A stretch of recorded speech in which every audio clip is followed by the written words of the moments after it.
Tá dirigindo, é? Mas gosta de um carro, né? Nasceu dentro do carro.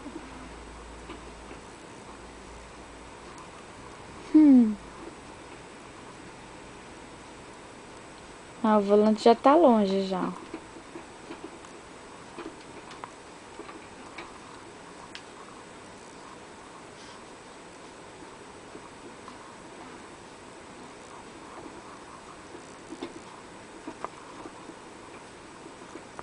Ele crescer, meu filho.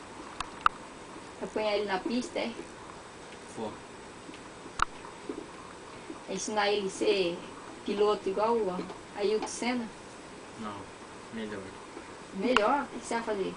Hã? O que você vai fazer? Não, ele vai competir em outra coisa. Em quê? Mas não é formal.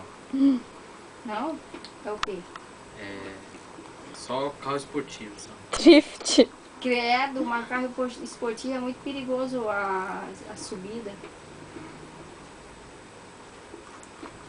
Muito perigoso. O racha, muito perigoso. Passa marcha.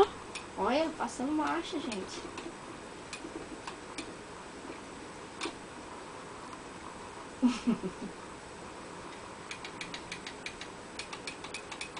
Eu vou parar para prestar atenção.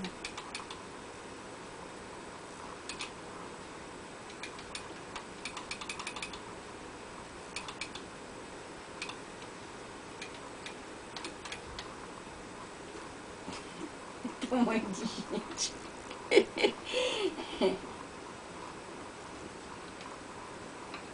Tamanho de gente.